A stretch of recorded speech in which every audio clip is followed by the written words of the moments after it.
Decía A.W. Tozer que lo que nos viene a la mente cuando pensamos en Dios es lo más importante de nosotros. Voy a repetir esa idea otra vez. Lo que nos viene a la mente cuando pensamos en Dios, eso es lo más importante de nosotros. Eso es lo que te define.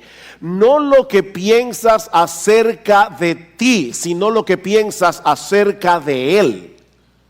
Porque ese pensamiento acerca de Dios determina todo lo demás. Por esta razón, sigue diciendo Tozer, la realidad más portentosa acerca de cualquier ser humano no es lo que él pueda decir o hacer en un momento dado, sino la forma en que concibe a Dios en lo más profundo del corazón. Y lo que decimos de nosotros como individuos, podemos decirlo de nosotros como iglesia. Lo más revelador acerca de la iglesia, dice Tozer más adelante, será siempre su idea de Dios, así como su mensaje más significativo. Escuchen esto, es lo que nosotros digamos sobre Él o lo que dejemos sin decir. Porque con frecuencia nuestro silencio es más elocuente que nuestras palabras. Lo que decimos o dejamos sin decir sobre Dios. Mis hermanos, cuando nosotros empequeñecemos a Dios, cuando nosotros trivializamos a Dios en nuestras mentes, las cosas que realmente importan en la vida son trivializadas también y nos convertimos en personas superficiales, nos convertimos en personas mediocres. Yo creo de verdad que ese es el gran problema de muchos creyentes y de muchas iglesias en el día de hoy, que no tenemos una idea lo suficientemente elevada de quién es Dios.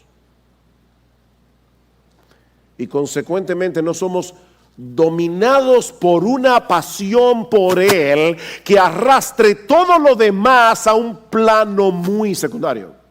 Y cuando digo todo lo demás, me refiero a todo lo demás. Tenemos una distorsión, mis hermanos, en nuestras listas, en nuestra lista de prioridades. Es por eso que tú y yo necesitamos pasar por una experiencia similar a la que se describe en el capítulo 6 del libro de Isaías que leímos hace un momento. Nosotros necesitamos experimentar el trauma de ver a Dios. Necesitamos una experiencia traumática. Y yo les ruego a Dios que envíe su Espíritu Santo en esta mañana. Y que no haya un miembro de Iglesia Bíblica del Señor Jesucristo que no experimente ese trauma hoy. A Isaías le tocó ministrar durante un tiempo muy difícil. A veces nosotros pensamos, pastores, que si viviéramos en otra época. Pero esta época tiene tantas cosas que nos distraen. ¿De verdad tú crees que si tú vivieras en el siglo XIX, cuando no había internet, cuando no había WhatsApp, cuando no había Instagram, eso te haría más piadoso?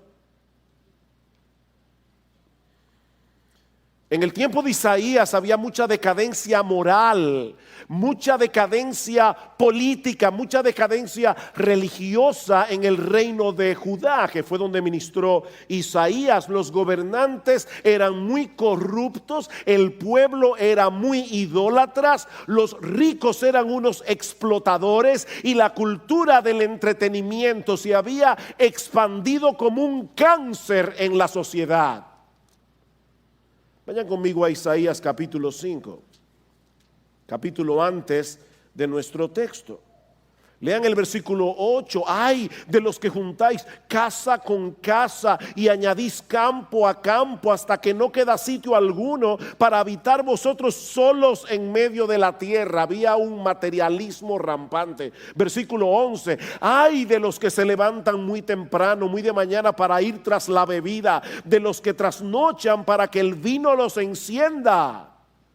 Versículo 18. Ay de los que arrastran la iniquidad con cuerdas de falsedad y el pecado como coyundas de carretas. Los que dicen que se dé prisa, que se apresure su obra para que la veamos. ¿Dónde está el Señor?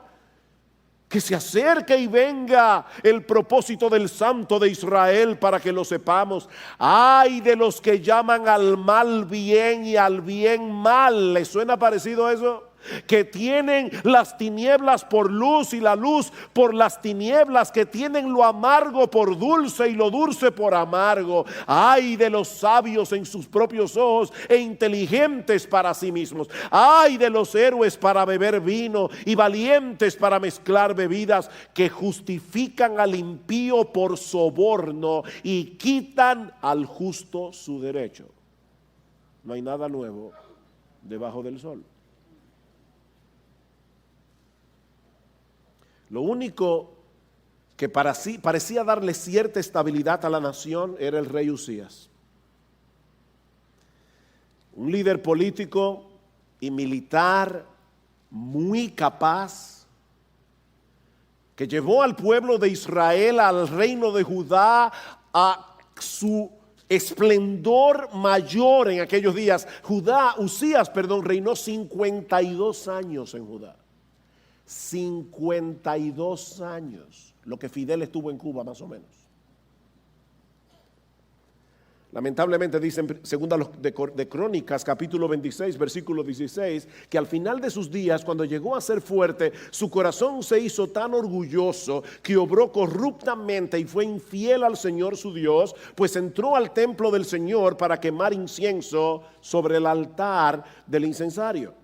Algo que un rey no debía hacer, solamente los sacerdotes. Y cuando los sacerdotes trataron de impedirlo, el rey Usías se llenó de ira y ahí mismo en el templo Dios lo castigó con lepra y murió.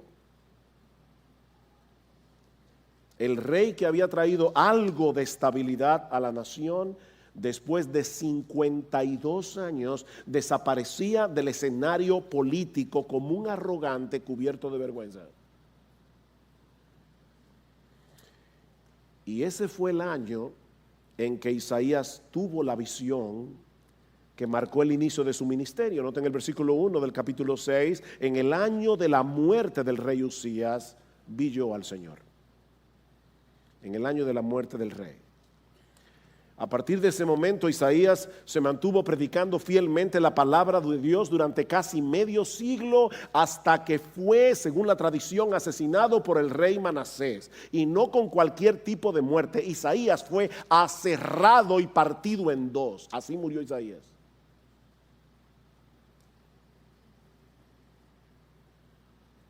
Mis hermanos, ¿qué es lo que se requiere para tener tal pasión por Dios que le permita a un ser humano común y corriente, como tú y como yo, predicar con fidelidad la palabra por casi 50 años en medio de tanta apostasía y corrupción moral?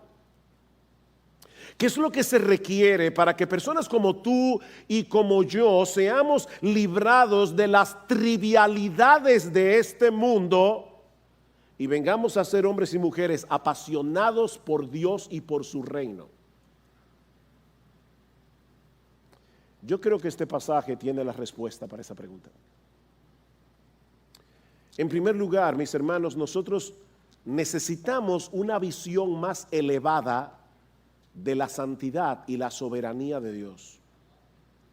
Nosotros necesitamos una visión más elevada de la santidad y de la soberanía de Dios. En el año de la muerte del rey Usías, vi yo al Señor sentado sobre un trono alto y sublime, y la orla de su manto llenaba el templo. Por encima de él había serafines, cada uno tenía 6 alas, con 2 cubrían sus rostros, con 2 cubrían sus pies y con 2 volaban. Y el uno al otro daba voces diciendo: Santo, santo, santo es el Señor Señor de los ejércitos, llena está toda la tierra de su gloria.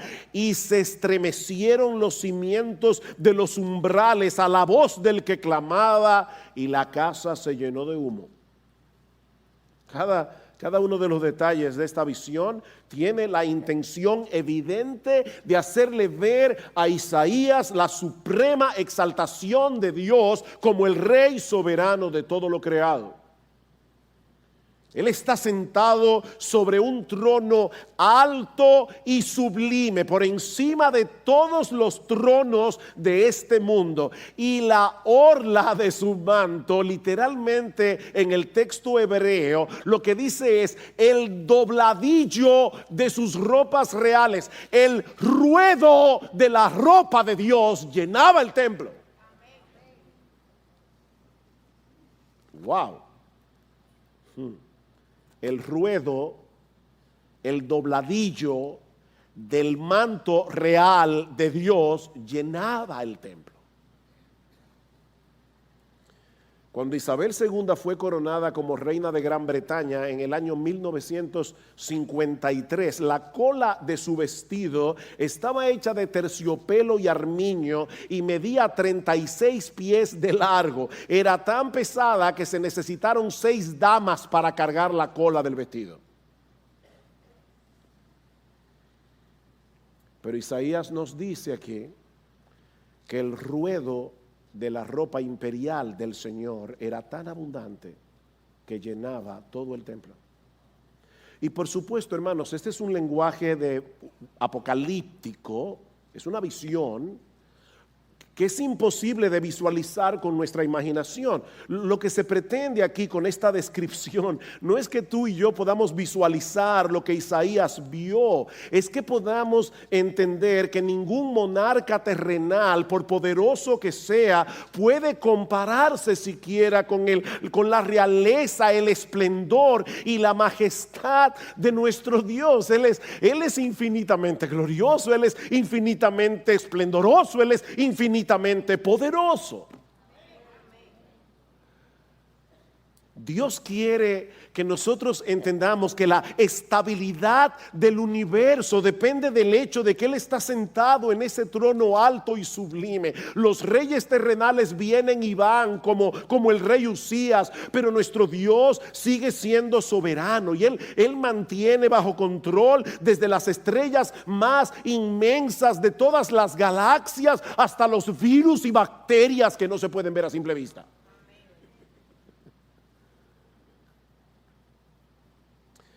Pero Isaías vio también a un grupo de seres angelicales llamados serafines, que se encontraban alrededor del trono alabando a Dios. La palabra que se usa y que se traduce aquí como serafín transmite la idea de algo fiero, algo temible. Ustedes recuerdan cuando Dios mandó un juicio sobre la nación de Israel en Números 21, dice que había serpientes ardientes o serpientes abrasadoras. La palabra hebrea que se usa en Números 21 es serafín. Es algo terrible. Probablemente los serafines sean las criaturas más poderosas y majestuosas que Dios haya hecho, porque son las que están más cerca del trono de Dios. Y sin embargo, aún ellos deben cubrir su rostro en la presencia de Dios en señal de reverencia. Es obvio que los serafines no tienen una imagen trivializada de Dios. Lo único que ellos dejan al descubierto son sus bocas para poder alabarle. Dice en el versículo 3 que el uno al otro daba voces diciendo: Santo, Santo, Santo Jehová de los ejércitos. Y probablemente el otro grupo le respondía: sí, toda la tierra está llena de su gloria. En las escrituras se usa la repetición, ese recurso de la repetición, cuando se quiere enfatizar algo. Lo mismo que nosotros hacemos cuando subrayamos o cuando ponemos una oración en negrita. De manera que lo que los serafines están haciendo aquí es proclamar de la forma más enfática posible que nuestro Dios es santo. Y ese es el único atributo divino que se repite 3 veces en la Biblia. Dios es amor, pero la Biblia no dice que Dios es amor, amor, amor. La Biblia no dice que Dios es justo, justo, justo. La Biblia nos dice que Dios es todopoderoso, todopoderoso y todopoderoso. No, pero la Biblia dice que Dios es santo, santo, santo. Ahora, cuando escuchamos la palabra santidad, lo primero que suele venir a nuestras mentes es la idea de pureza moral. Y aunque es indudable que eso está incluido en el concepto de santidad, nuestro Dios no tiene nada que ver con el pecado. Sin embargo, lo que los ángeles están diciendo aquí no es que Dios es puro, puro, puro. La idea detrás de esta palabra es que nuestro Dios está por encima de todas las cosas creadas por Él. Cantábamos hace un momento, santo, santo, santo, y nada hay a tu lado, en poder perfecto, en pureza y caridad. Nada hay a tu lado. La palabra que deberíamos usar, pero que lamentablemente casi no se usa en el día de hoy, es trascendente. Trascendente, lo que está más allá. Nuestro Dios está infinitamente elevado sobre todas las cosas que existen. En todo el universo no hay absolutamente nada que pueda compararse con Dios. Él es únicamente único. Esa es la idea que los serafines tratan de comunicarnos aquí. Santo, santo, santo. ¿Saben que hoy día en las iglesias se tiende a sobreenfatizar la presencia de Dios en medio de su pueblo? Y eso está bien. El problema es que pocas veces se nos habla de su trascendencia, de su infinita grandeza, de su gloriosa majestad. Irónicamente, eso no nos permite valorar su presencia en toda su dimensión, porque, mis hermanos, es abrumador pensar que un Dios como el nuestro al mismo tiempo sea un Dios cercano. Tú no vas a valorar la presencia de Dios si tú no entiendes quién es Él. Creo que era Sproul, R.C. Sproul, que preguntaba: ¿qué puede ser más parecido a Dios, un gusano o un serafín? ¿Qué puede ser más parecido a Dios? ¿Un gusano o un serafín? ¿Saben cuál es la respuesta? Ninguno de los dos. Ninguno de los dos. Cuando el punto de comparación es Dios, tanto el gusano como el serafín se convierten en algo menos que nada. Sin embargo, y esto también es sumamente importante, según la Biblia, la santidad es uno de los atributos comunicables de Dios. ¿Y eso qué significa? Bueno, que ese es uno de los atributos que Dios comparte con nosotros en cierto grado. La Biblia dice: sed santos porque yo soy santo. La palabra santidad, cuando se usa en ese caso para nosotros, o el templo era santo, la Biblia es santa, Israel era tierra santa. Cuando se usa en ese sentido, lo que quiere decir es que nosotros hemos sido apartados para el uso exclusivo de Dios. De manera que la idea que se quiere comunicar al decir que los creyentes debemos ser santos es que nosotros fuimos comprados por Dios para ser exclusivamente suyos. Dios posee otros atributos que los teólogos han denominado incomunicables porque son exclusivos de Dios. Él es omnisciente, Él lo sabe todo. Él es inmutable, Él nunca cambia. Él es infinito, Él es eterno, Él es todopoderoso. Ahora, ¿saben lo irónico, mis hermanos? Lo irónico es que nosotros quisiéramos tener esos atributos incomunicables. Nosotros quisiéramos ser omniscientes, queremos ser todopoderosos. Tú no quieres eso. Cuando tú eres chiquito, tú nunca soñaste con ser Superman, porque yo sí. Tú nunca quisiste ser Superman. Tú tienes algo raro. Porque todos los seres caídos queremos ser Superman. Queremos los atributos incomunicables, pero no queremos imitar a Dios en los comunicables. Él es amor, bondad, santo. No trates de ser Dios.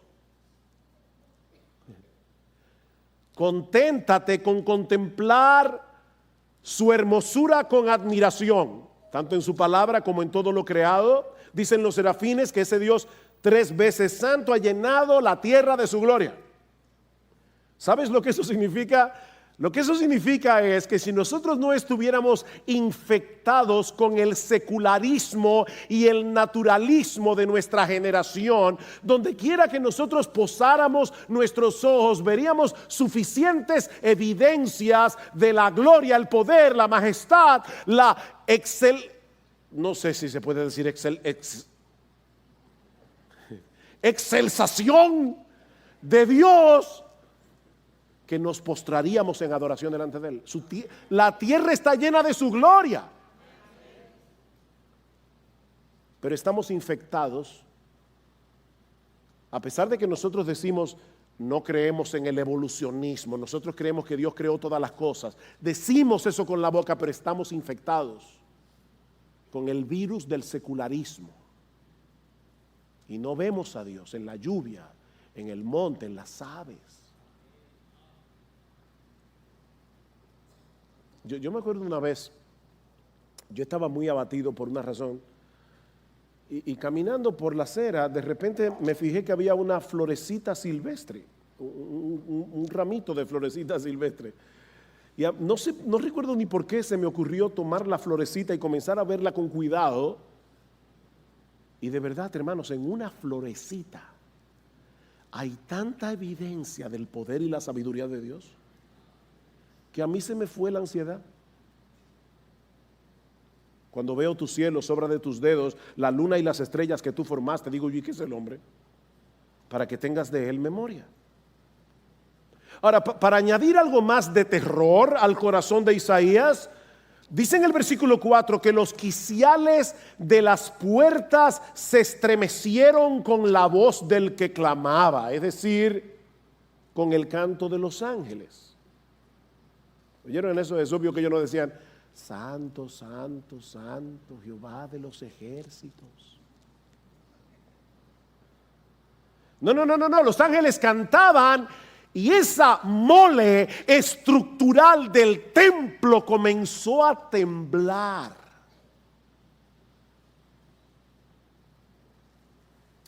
Y por si todo eso fuera poco, la casa entera se llenó de humo.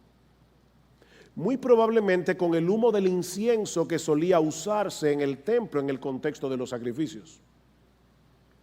Y vamos a ver por qué eso es importante en un momento.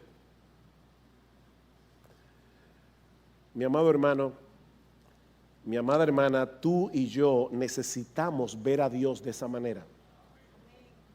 Glorioso, trascendente, soberano, excelso, majestuoso, muy por encima de toda su creación. Esto es lo que yo he llamado una visión antitrivialidad. ¿Ustedes creen que después que Isaías tuvo esa visión, cuando salió del templo, se miró en un espejo y dijo, yo como que tengo algunas libras de más?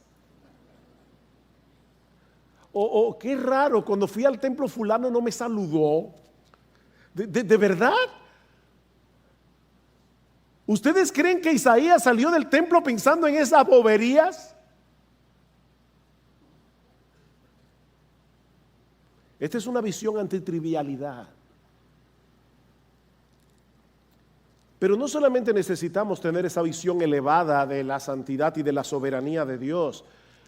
Tú y yo necesitamos ver la fealdad de nuestro pecado en su justa dimensión. Versículo 5. Entonces dije, ¡ay de mí!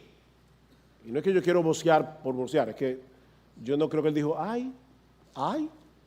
¡Ups! No.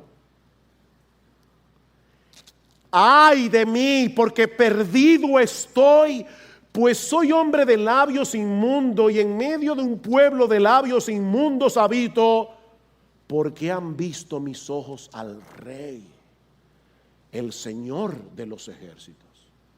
Nosotros vimos hace un momento que en los capítulos anteriores Isaías había estado pronunciando juicios sobre los habitantes de Judá. Recuerdan, ay de los que se levantan de mañana, ay de los que a lo bueno llaman malo, etcétera.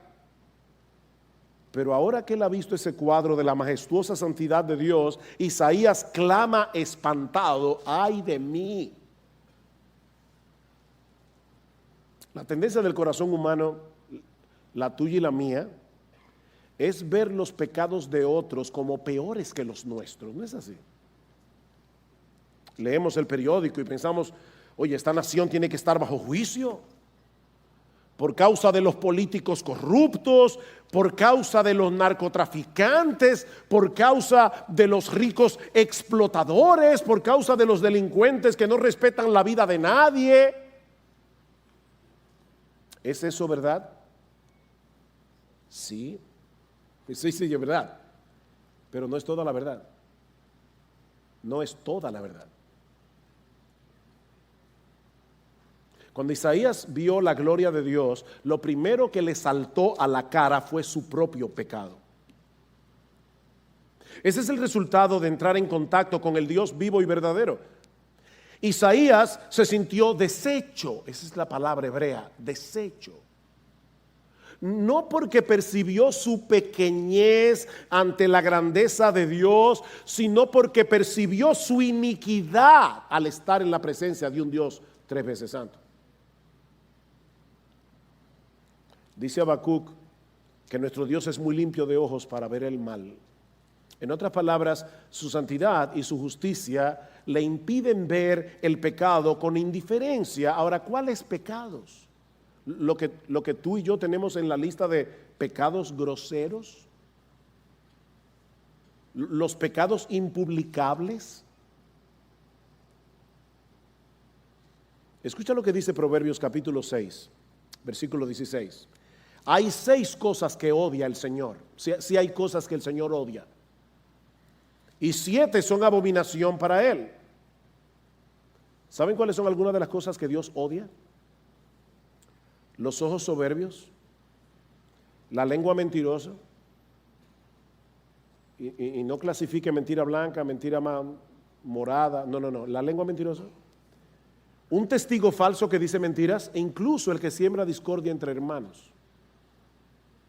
Dios odia a los chismosos que hablan a espaldas de otro lo que deberían hablar con esa persona directamente, pero no lo hacen porque son unos cobardes y son unos chismosos, y siembran discordia en la iglesia. Esas cosas no nos parecen tan malas en comparación con otros pecados más groseros, y sin embargo la Biblia dice que son infinitamente detestables a los ojos de Dios. Es por eso que Isaías se siente aterrado. Yo soy un hombre inmundo de labios, yo, no mi vecino, yo. Y habito en medio de un pueblo que tiene labios inmundos. ¿Ustedes recuerdan cómo murió el rey Usías? Murió lleno de lepra. Y la palabra que se usa aquí es la que los leprosos debían pronunciar en voz alta, para que la gente supieran que ellos tenían esa enfermedad, para que se alejaran de ellos, dice en Levítico capítulo 13, versículo 45. Ellos debían gritar: inmundo, inmundo. Mis hermanos, en ese momento Isaías se vio a sí mismo como un leproso moral. ¿Tú te ves así a ti mismo?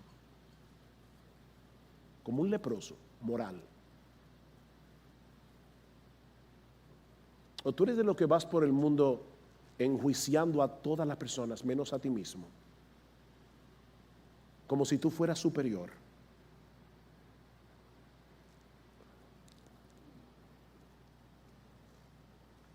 Alguien decía que cuando Isaías vio la gloria de Dios, cada partícula de justicia en la que él confiaba quedó completamente demolida. Pero gracias al Señor que nuestra visión no termina ahí. Esa visión aterradora que tuvo Isaías en el templo es lo que sirve de trasfondo para resaltar la gracia perdonadora de Dios. Y eso nos lleva al tercer encabezado. ¿Tú quieres ser apasionado con Dios? ¿Apasionado con el Dios Santo? Tú necesitas abrazar el perdón que Dios otorga de pura gracia. Versículo 6. Entonces voló hacia mí uno de los serafines con un carbón encendido en su mano, que había tomado del altar con las tenazas, y con él tocó mi boca y dijo: he aquí, esto ha tocado tus labios y es quitada tu iniquidad y perdonado tu pecado. Qué hermoso. ¿Se dieron cuenta, mis hermanos, que el texto no dice que Isaías le pidió a Dios que lo perdonara? Ahí no hay ninguna petición de parte de Isaías. Él simplemente reconoció su pecado en una actitud implícita de arrepentimiento, y Dios, que se deleita en perdonar, le manifestó de inmediato la gracia del Evangelio.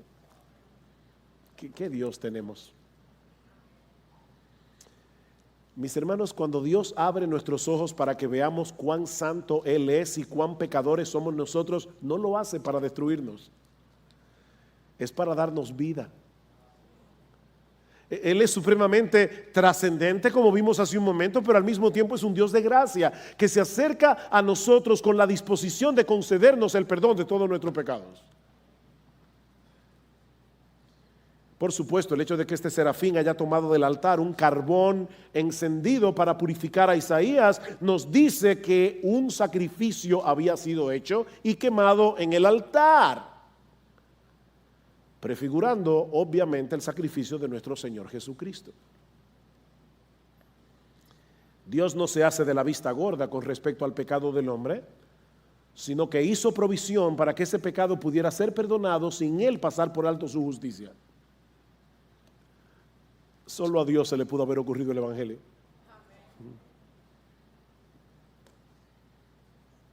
Dios no vino a Isaías preocupado por su autoestima. ¡Ay de mí! No, Isaías, no.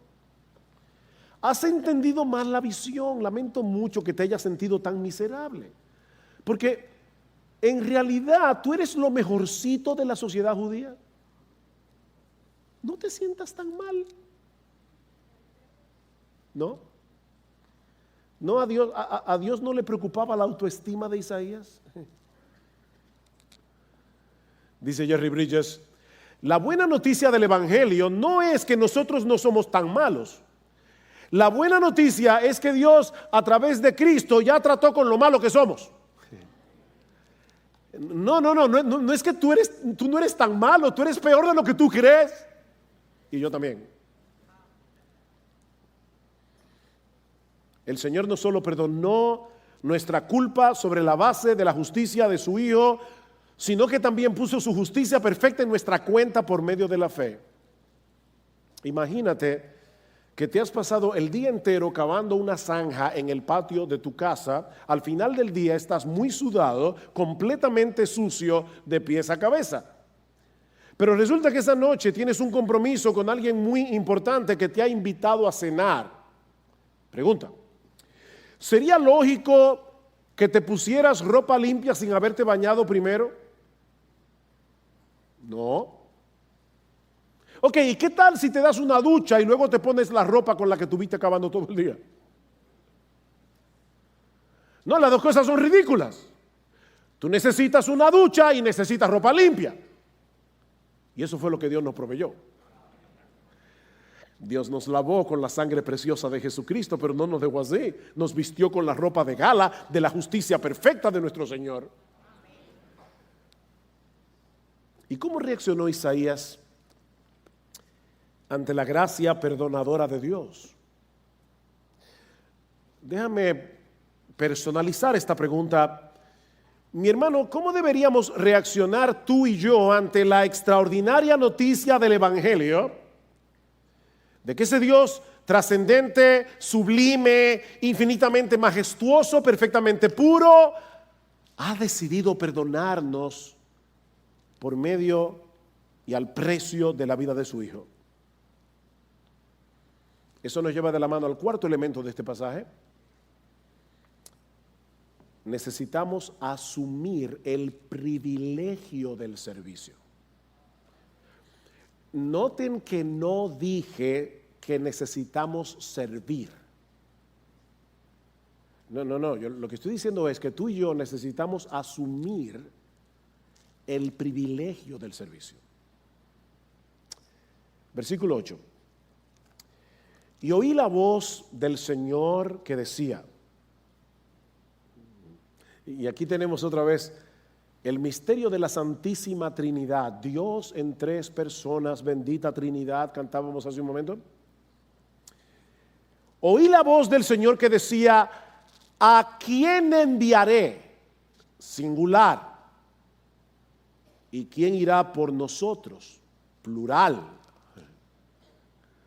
El Dios singular, que al mismo tiempo es plural, porque es un solo Dios en tres personas, el Padre, el Hijo y el Espíritu Santo. No mezclen las personas. Yo oigo a personas orar y decir, Padre, yo te doy gracias por haber muerto por mí en la cruz. Eso es una herejía que se llama patripasionismo, porque está diciendo que el Padre fue que sufrió la pasión en la cruz del Calvario. No, el Padre no murió en la cruz, el que murió en la cruz fue el Hijo. Así que no le des gracias al Padre por haber muerto en la cruz. Él no murió en la cruz, ni fue el Espíritu Santo, fue el Hijo. Son tres personas, un solo Dios. Así que Dios le permite a Isaías, oigan esto, escuchar una conversación privada entre las tres personas de la Trinidad. ¿A quién enviaré? ¿Y quién irá por nosotros? Ahora, por supuesto, no es que Dios está preocupado. No es que Dios tiene que plantearse este tipo de interrogantes, pero Él desea poner una inquietud en el corazón de Isaías. Hay algo que Él debía hacer, no porque Dios necesitaba que Isaías lo hiciera, sino porque Dios en su gracia y en su bondad quería darle a Isaías el privilegio de que lo hiciera. ¿Ven el punto? Tú necesitas asumir, yo necesito asumir el privilegio del servicio. ¿A quién enviaré? ¿Quién irá por nosotros? Isaías inmediatamente responde, heme aquí, Señor, envíame a mí. Y por favor, no lean este texto como si Isaías hubiera respondido en un tono heroico. ¡Heme aquí! No. No, el tono tiene que haber sido algo como, Señor, heme aquí. Por favor, Señor. Por favor, déjame ir a mí. Por favor, Señor, déjame ser parte de tu obra. ¿Ustedes notaron que ni siquiera preguntó a dónde, ni a hacer qué? ¿A quién enviaré? Perdón, Señor, ¿a dónde? No, Isaías simplemente le dio un cheque en blanco con su firma. Escribe lo que tú quieras, Señor. Heme aquí, después de haber visto tu gloria, después de haber experimentado tu perdón, heme aquí, Señor. Oh Señor, por favor, envíame a mí.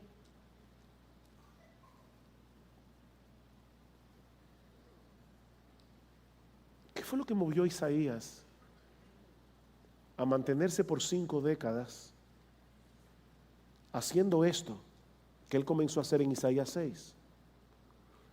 Él era un hombre sujeto a pasiones iguales que las nuestras, como dice Santiago de Elías. Isaías tuvo que luchar con los mismos temores que tú y que yo, con las mismas tentaciones. Pero él acaba de experimentar la gracia del Evangelio. Él acaba de experimentar el gozo inefable de saberse perdonado por ese Dios majestuosamente santo que se le reveló en esa visión tan extraordinaria. Mis hermanos, el motor que mueve la vida del creyente hoy es el mismo que movió a Isaías hace siglos atrás. Es el Evangelio. Hace unos años leí un ejercicio interesante basado en ese texto. ¿Qué hubiera pasado si Isaías hubiese escuchado el llamado de Dios antes de tener la visión de su santidad. Probablemente se habría sentido tentado a pensar que él era la persona idónea para ser el portavoz de Dios. Por supuesto, Señor, que puedes enviarme a mí. Claro, no dice eso con la boca, es una actitud del corazón. ¿Qué pieza, Señor? ¿Y quién mejor que yo? Piensa, Señor, en los hombres que hay en la iglesia. Mírame a mí. ¿A quién tú vas a enviar? A fulano, que es un carnal.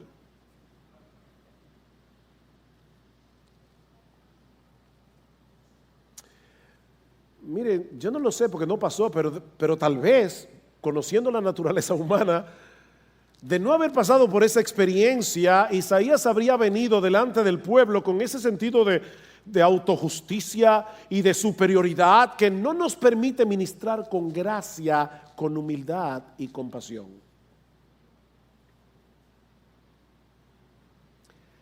Escúchenme, partida de pecadores.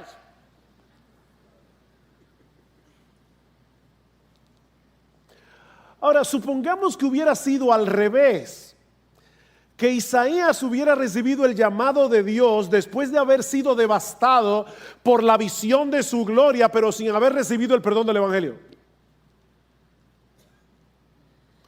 Entonces es muy probable que cuando Isaías escuchó el llamado del Señor, ¿a quién enviaré? Oh Señor, yo lo siento, yo no puedo ir. Yo lo siento, Señor. Yo soy un hombre inmundo de labios, yo soy totalmente indigno para ser tu portavoz. Para que Isaías estuviera listo para ministrar, él necesitaba las dos cosas. Él necesitaba sentir en lo más profundo de su corazón la maldad de su pecado a la luz de la excelsa santidad de Dios, y necesitaba experimentar el perdón revelado en el Evangelio. En otras palabras, Isaías pasó por un proceso en 4 etapas: asombro y temor, culpa, gracia y gratitud.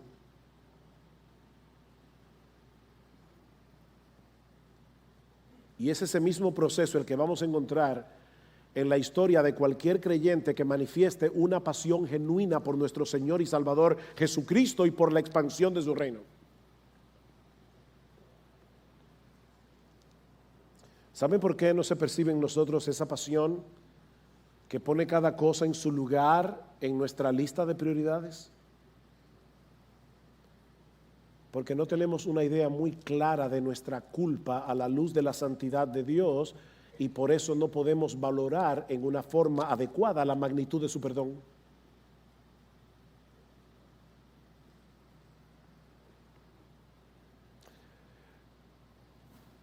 Mis hermanos, nosotros no necesitamos tener una visión como la que tuvo Isaías para poder manifestar la disposición que él mostró.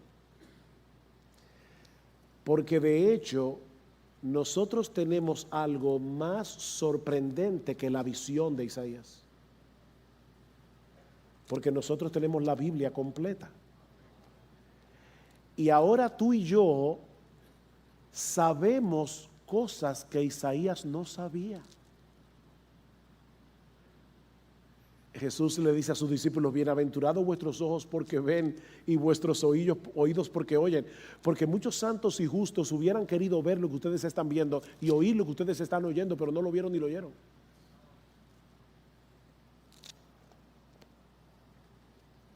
Escucha este pasaje en Juan capítulo 12. Y oh Dios, ahora mismo te ruego, Señor,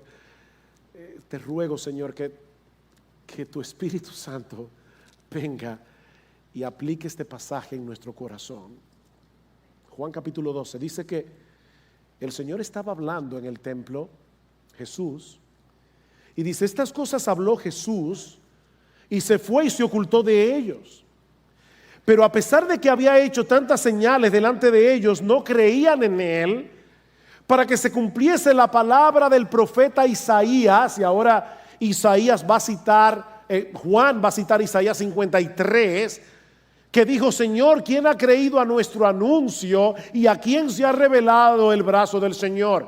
Por esto no podían creer, porque también dijo Isaías, y ahora va a citar el capítulo 6 que estamos estudiando: cegó los ojos de ellos y endureció su corazón, para que no vean con los ojos y entiendan con el corazón y se conviertan y yo los sane. Isaías dijo esto cuando vio su gloria y habló acerca de él. ¿La gloria de quién? La gloria de Jesús. To be free, so I'll cherish every moment, every day. For your love has lit my path in everywhere. In the tender touch of your hand, I find the strength to rise and stand. Through every trial, every tear we've shed, your love's been the shelter where I find my bed. For your love's been my anchor in life's stormy seas, a beacon of hope guiding me to be free. So I'll cherish every moment, every day. For your love has lit my path in every way. With gratitude in my soul, I'll sing this song. For the love we share is steadfast and strong. Mis hermanos, ahora tú y yo sabemos que ese Dios majestuoso que Isaías vio en el templo y a quien los serafines alababan con reverencia y temor, fue el que se hizo hombre para morir en nuestro lugar en la cruz del Calvario.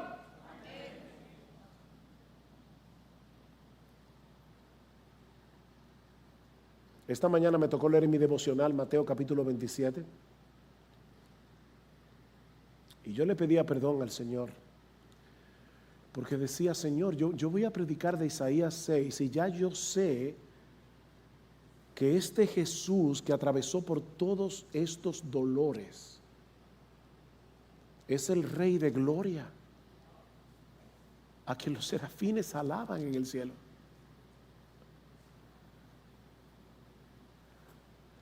Hay un himno que nosotros cantábamos en el pasado que decía: con potestad sin igual en el cielo Él gobernaba.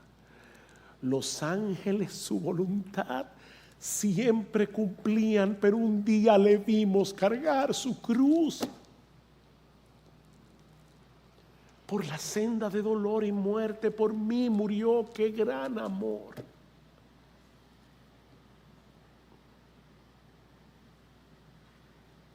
Oh, mis hermanos, es la contemplación de ese costosísimo amor salvador de Dios mostrado en la cruz.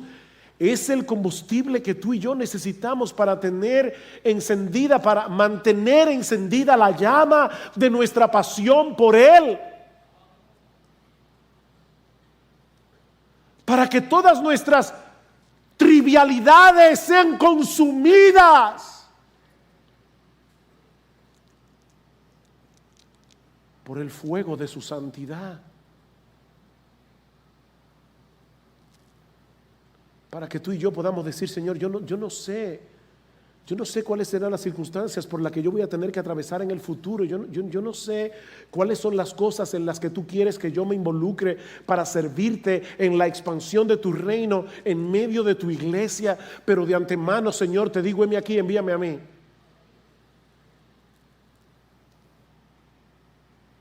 No todos tendrán el mismo llamado, no todos tendrán el mismo tipo de ministerio. Algunos servirán de una forma más visible, otros en una forma más discreta.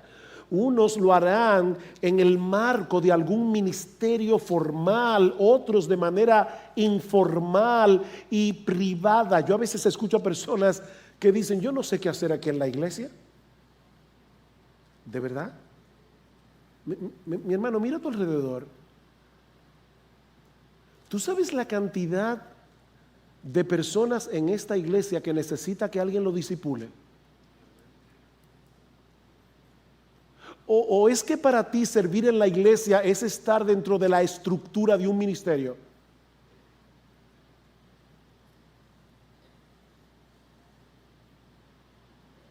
¿De verdad tú no sabes en qué servir aquí en la iglesia?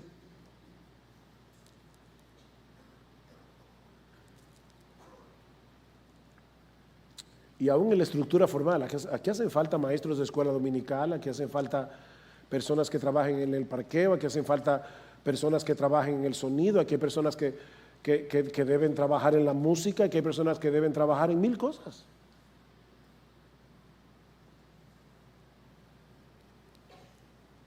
Mira a tu alrededor. Muchos de nosotros aquí conocimos a Johnny Faris. Y yo no podía dejar de pensar en Johnny y en el servicio que él le hacía a la iglesia de Cristo. Johnny fue una persona que vivió una vida muy depravada hasta que el Señor lo salvó. Muy depravada. Y ya siendo salvo, Johnny desarrolló una enfermedad que era genética, que terminó paralizándolo por completo. Yo recuerdo verlo en la iglesia en Florida. Lo llevaban en una camilla, él no podía hacer absolutamente nada, estaba así cruzado de brazos todo el tiempo. Johnny no se podía mover. ¿Y saben lo que él hizo? Aprendió a manejar una computadora con su voz. Y Johnny Faris le servía a pastores en el mundo entero a través de su ministerio, postrado en una cama.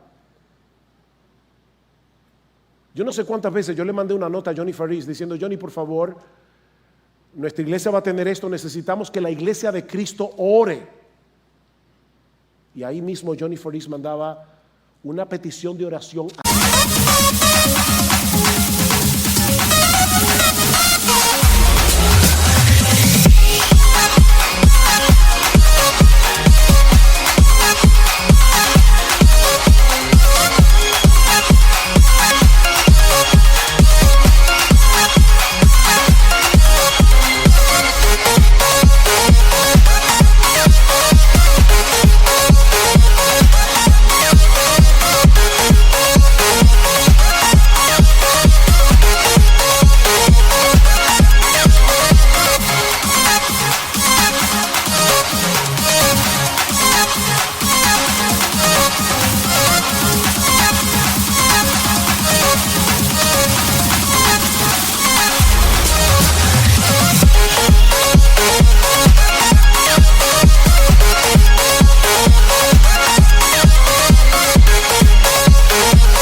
Entero,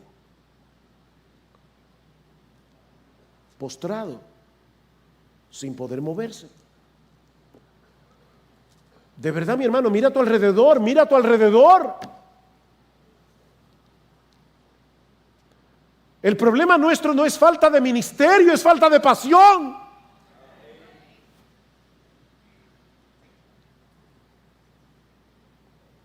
Oh, mi hermano amado, ¿vas a salir de este lugar pidiéndole al Señor que destruya las trivialidades de tu corazón y que te dé una pasión que te consuma por Él y por su gloria? Y si tú estás aquí sin Cristo en esta mañana, yo espero que tú puedas mirarte en el espejo de Isaías. Mira, mi amigo, yo no sé cuán decente es la vida que tú has vivido hasta ahora, pero a la luz de la santidad de Dios, yo tengo que decirte que tú estás en problemas. Algún día tú te vas a presentar delante de este Dios 3 veces santo, infinitamente trascendente, que conoce tu vida hasta los secretos más ocultos de tu corazón. La buena noticia es que ese Dios ha provisto salvación en Cristo. Y si vienes a Él con esta misma disposición que tuvo Isaías hacia su propio pecado, el Dios del cielo te perdonará por completo sobre la base de la obra de Cristo en la cruz. No trates de minimizar y de justificar tu culpa. Ven al trono de la gracia, reconociendo que has pecado contra Dios, pero confiando enteramente en la justicia y la obra de su Hijo, porque en ningún otro hay salvación, porque no hay otro nombre bajo el cielo dado a los hombres en que podamos ser salvos. Oh, que Dios conceda gracia en esta mañana, abundante gracia de perdón, abundante gracia de fe y de arrepentimiento.